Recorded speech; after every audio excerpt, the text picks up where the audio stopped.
Good morning, YouTube. I say good morning because it's morning as I make this. I don't know if it's morning as you watch it. But it's been a couple weeks. Vikings had their bye, trounced Seattle, embarrassed Detroit, not in that order. And here we are. The Chicago Bears are coming to Minnesota. And it's a good time to be a Vikings fan. The team is 9-1. The only NFC team with a better mark right now is, of course, the Saints at 10-0. And they just keep looking vulnerable but winning their games.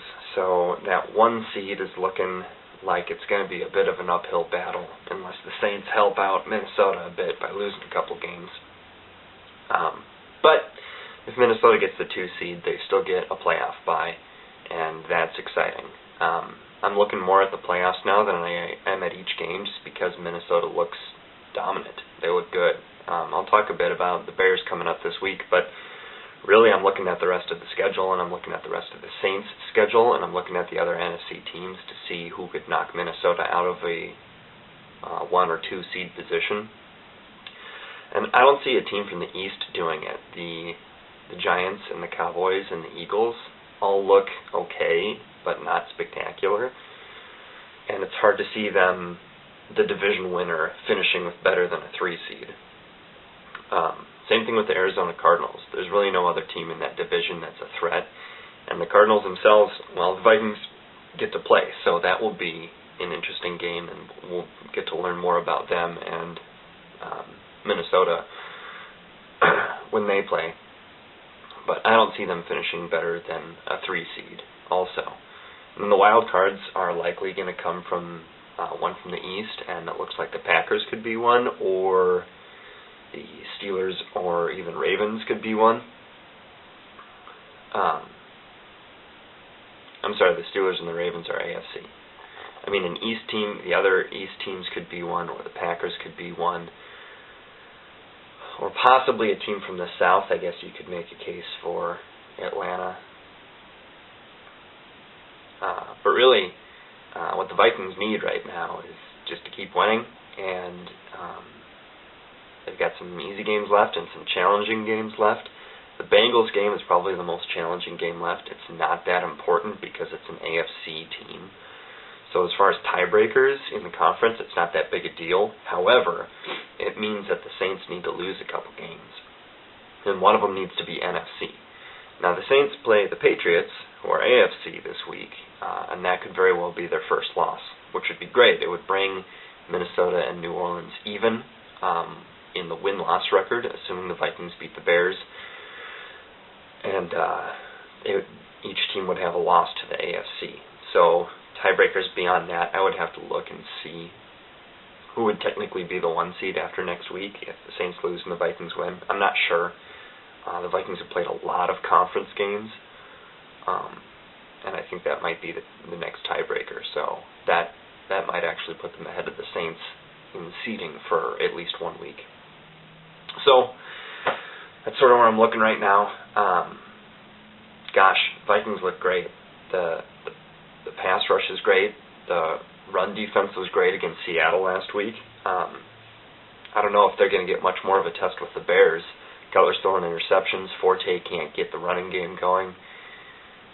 The Minnesota secondary looks okay without Antoine Winfield. And when he comes back, it might be this week, but I'm not even sure they need him to beat the Bears. They're going to be even better. The Minnesota offense looks great. Adrian Peterson and Chester Taylor change each other's pace real nice.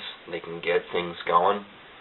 And of course, Favre is finding all the different skill playmakers on the field and doing a good job not fumbling, not throwing interceptions. And special teams looks great.